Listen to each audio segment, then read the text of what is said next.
Welcome to a new video in a series on numerical linear algebra, and this video is about the SVD decomposition. We've previously talked about the QR factorization, and we've talked about its importance in solving linear equations such as ax equals to b, and we've seen that this had the advantage of reducing the number of computations to the half. And now we're about to introduce a new decomposition of matrices known as the SVD decomposition. This is another important decomposition of matrices, and we shall motivate and talk about its importance, its definition, and how to find it. So let us do that. Okay, so the SVD decomposition. Well, here's some sort of motivation for why we need it and how to find it. So, given any matrix A, we're usually interested in the question of whether this matrix is invertible or not, and whether we can find an inverse to that matrix. Now, if the matrix is not a square matrix, or generally its determinant is not zero, for example, the inverse does not exist. So we ask the question, can we find some sort of generalization to this notion? Like, given any matrix A, can we find its inverse or define something similar to its inverse? And the answer is positive. For that, we need some sort of decomposition of the matrix known as the SVD decomposition. So before I tell you about the usefulness of the SVD decomposition, let me define it for you. So the claim is that any matrix A can be written as a product of three matrices U, sigma, V, and we take the conjugate of V, where by that I mean you take the complex conjugate and then you take the transpose of the matrix. Now, let me tell you what is going on here. Here's the idea. If you haven't seen my video on the geometric interpretation of matrix multiplication, you might need to check it out. So this linear transformation will take a vector and give you another vector. So it's doing something to the vector.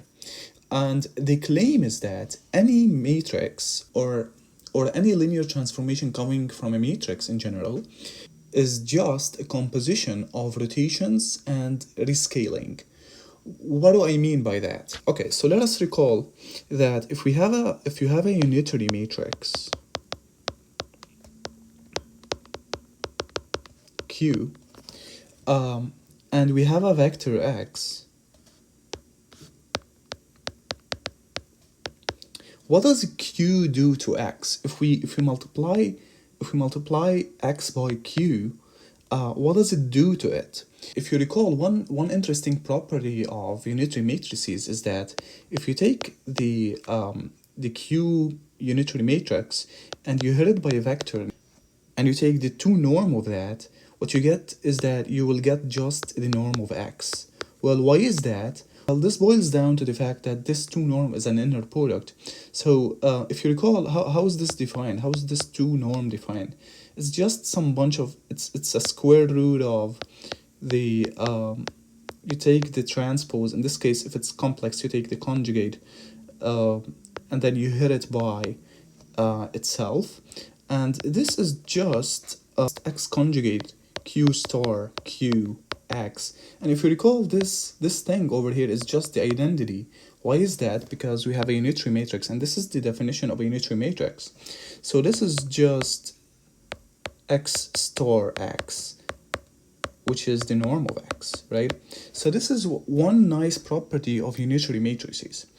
So what is this saying? Well, this is actually saying that if you have this plane and you have a vector x, if you hit it by a unitary matrix Q, its norm won't change. What do I mean by that? I mean, like, everything, like every unitary matrix will take this vector and send it to another vector with the same norm, e.g. this vector. Thus, what a unitary matrix is doing to a vector is that it's just rotating it, right? So this is the consequence of the definition of a unitary matrix, right? It acts by rotation. Okay, so this is when it comes to a unitary matrix. But let's recall what we have. Well, if you recall, we define the SVD of a matrix, or we claim that the SVD of a matrix is just a product of three matrices, two of which are unitary, and the middle thing is diagonal, right? So what we're doing is that we're starting by taking a rotation. Like if you multiply both sides by x, right? If we take ax, what is a doing to x? It's actually starting by rotating x, and then it scale it because we have sigma is just a diagonal matrix, and then we rotate it again. So this is the effect of transforming x by a. And this is very interesting because we're saying any linear transformation is just the composition of these three operations, which is pretty cool, right? So this is what we were claiming. Any linear transformation is actually a composition of a rotation followed by a scaling and then followed by another rotation. Okay, so this is one kind of motivation for the SVD decomposition. And now that we've motivated the definition of the SVD decomposition, let us talk about some of its usefulness, and then we're gonna go ahead and talk about how to find it. So here are some of the usefulness of the SVD decomposition. Well, the first one is the one that I told you about. It's the generalization of the notion of inverses. So given any matrix A, say A is m by n, right? Its inverse doesn't exist if m is not equal to n.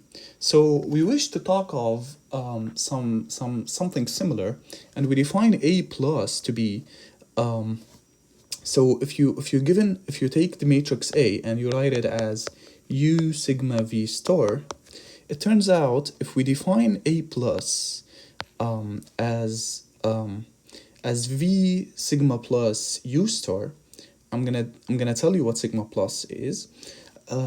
It turns out that this is something similar to the notion of inverses, in the sense that at A plus, right, and you multiply that by A, you get back A. So A plus is not an identity, but it acts like an identity on A. So this is some kind of generalization of the notion of inverses. And what is sigma plus? Well, sigma is just a diagonal matrix, so it's gonna be a bunch of non-zero diagonal entries, and then the rest are zero diagonal entries. So we define sigma plus to be just the inverse of like this diagonal matrix with non-zero entries, and then we concatenate zeros to the end. And you will see that the number of these zeros are actually capturing the non-invertibility of A. Okay, because you have if you look at the determinant of the sigma plus, you will see that, or the sigma, you'll see that its determinant is 0, right? However, if you don't have any zeros, things are different. Okay, so another usefulness of this decomposition is the notion of the rank. If you recall, we had a hard time computing the rank of a matrix, which if you recall, it's just the dimension of the image of A, or the linear transformation corresponding to A, right? So so if you recall, this is just the dimension of the column space, the number of linearly independent columns. And one usefulness of the SVD decomposition is that it's saying that if you count the number of non-zero entries in sigma, they actually, this number is actually the rank. So if you count the number of non-zero entries here, you will get the rank of A. Okay, and we call these diagonal entries of sigma the singular values of A. We shall talk about this in a few. And a third application of the SVD decomposition is to solve the linear equation AX equals to B. So, for example, if you want to solve this, what you do is that you take the SVD decomposition of the matrix, and you look at AX, which is in this case U sigma V star X, and you want to solve this equals to B. So what you do is that you multiply by the inverse of U both sides, and you get sigma V star X is equal to U star V, U star B, because remember U is unitary, so its inverse is just its conjugate, it's the transpose conjugate, right? And now what we do is that we have this new system that we want to solve, and if we call this B prime, if we call this Y, for example, we can solve for Y in this equation, right? We can solve for Y in this equation, and after we find Y, we solve for X in this equation. And what is X? X will be, in this case, just if we multiply by V both sides, because V is unitary, so VV star is just the identity, what we get is that X is just VY, right? So this is one way of using the SVD decomposition for facilitating the problem of solving a linear equation AX equals to B. Okay, so now that we've talked about the usefulness and the motivation to the SVD decomposition, let me tell you how to find it, okay? But before that, let me just restate what I said. There's a theorem that says every matrix has an SVD decomposition. Let me just be specific here, real or complex matrix has an SVD decomposition, right? So the proof of this theorem isn't bad. However, it's a bit technical, and it's just a simple induction, and we use the fact that the 2 norm of a matrix will be its biggest singular value. You can find it online, it's just a technical thing. However, what's important to us is how to actually compute the SVD decomposition. So let me tell you how to compute the SVD decomposition. To do that, let us observe something, okay? Let's say we're given a matrix A. Well, we can write it as an SVD decomposition in this form, right? For simplicity, let us assume that A is real, right? Let's say it's M by N real matrix. And we wish to find U sigma and V such that A is equals to U sigma V transpose. Notice here we don't need to take a complex conjugation because it's a real matrix. Now, let us make 2 observations. If you look at AA transpose, what is it, right? So AA transpose,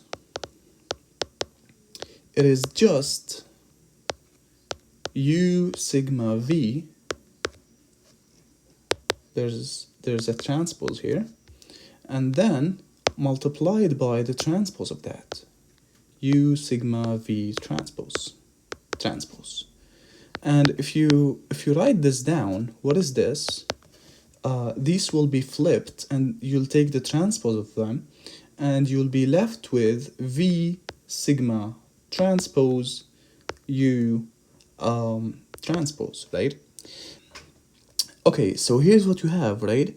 So if you recall, V is a unitary matrix, so its transpose is its inverse. So this is just the identity, and if you rewrite this, you will get U sigma transpose U transpose, right? So if we assume that A is M by M for simplicity, a square matrix, then sigma will also be M by M, and this will be just U sigma squared U transpose, right?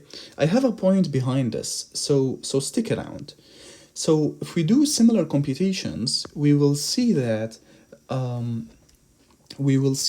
transpose A is just V sigma squared V transpose. So what's the point here? Here's the point. The point is that if we have that if we have this thing over here, then if we multiply by u from the right, both sides, we have a let me just remove the u's from here, and we have a transpose multiplied by u is just u sigma. And if you remember, sigma squared, and if you remember, this is just the definition of the eigenvalue decomposition, right? Because if you take if you look at this multiplication, it will turn out that the columns of u satisfy this this equation. Let's say ui colon I, it satisfies sigma I squared ui, right?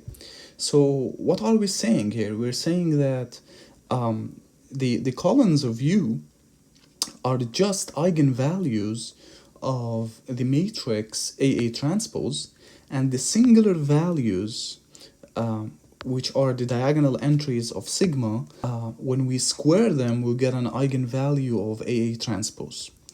A more careful computation can show that the singular values, I've been saying singular values for a while now, so let me tell you what it is. Okay, so the singular values of a matrix, so for every matrix A, we associate to it a set of singular values defined as the square root of the eigenvalues of the matrix AA transpose or A transpose A, right? So we define this to be where sigma I is just eigenvalue of A transpose or A transpose A. Now you might ask a legitimate question. So we're taking a square root here. So I claim that these singular values are in fact positive real or non-negative real numbers, and they're not complex numbers. What I mean by that, when you take the square root, you don't get any i's or any complex numbers, right? The reason is that A transpose A and AA transpose are symmetric matrices. In fact, they're positive semi-definite matrices, and their eigenvalues are real and non-negative. So you can check that. That's not so hard to check, that the eigenvalues of AA transpose and A transpose A are just non-negative real numbers. So this definition is a legitimate definition, right?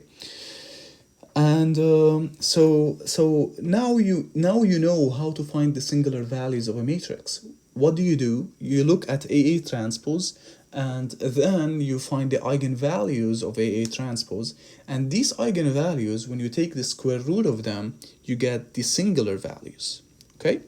And now the next question is, how can we find the left and right singular vectors, and what are these?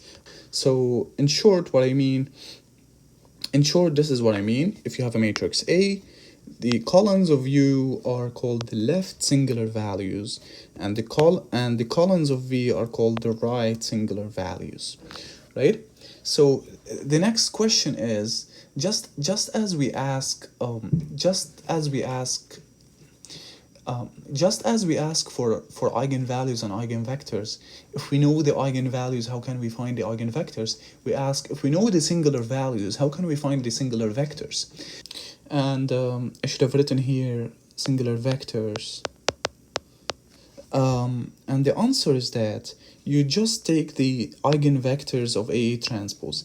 But let us see why, okay? So let us remember that AA transpose is just U sigma squared U transpose. Just as we explained here, the columns of U are in fact eigenvectors of AA transpose, right? So the columns of U are eigenvectors of AA transpose, and we call these. So if we want to find the columns of U, which we called the left singular vectors, all we have to do is find the eigenvectors of AA transpose. Similarly, if we want to find the right singular vectors, which are the columns of V, right? These are the right singular vectors. What we do is that we find the eigenvectors of A transpose A. So let us recap what we're saying here, okay?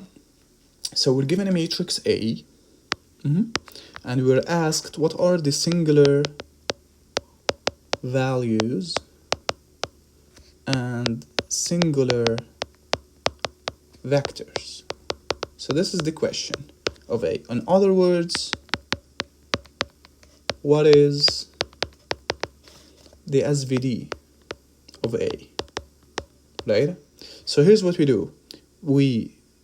Step number one, find the eigenvalues of A transpose, or A transpose A, because they are the same. And once you find the eigenvalues, say you found the eigenvalues of A transpose, and they are lambda I from I equals 1 to m, say you found m eigenvalues, then you define sigma I, the singular value, the ith singular value of A, to be just the square root of lambda I. And now that you've found the sigmas, the sigma i's, you actually found the matrix sigma, because we defined this to be sigma 1, sigma 2, sigma m. This is just diagonal, with diagonal entries being the singular values, right? So now that you found the sigma, or the singular values, you're now asked to find the singular vectors, or the matrix U and the matrix V, because we want to write A as U sigma V transpose, right? The left singular values, singular vectors. To find these, you just look at A transpose, just as we computed here, A transpose, and you look at this and find its eigenvectors. So once you find these eigenvectors, you collect these eigenvectors, you call them UIs, and you form a matrix U that is just formed by the columns. Okay? Similarly, you find the right singular values, singular vectors, excuse me, by finding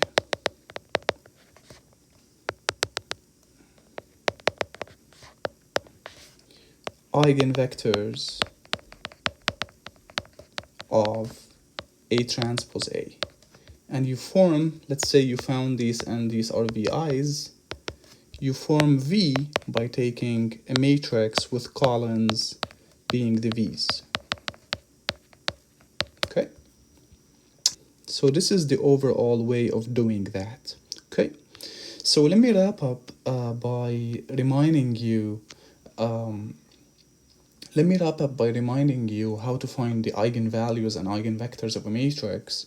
Well, what you do is that you start by finding the eigenvalues of the matrix by solving for lambda and the characteristic equation, solving for the roots of the characteristic polynomial, the determinant of A minus lambda I. You solve this equal to 0, you find the lambdas, and once you find the lambdas, for each one of these lambdas, you find an eigenvector x by solving for x. So now you have lambda, you solve for x in this equation.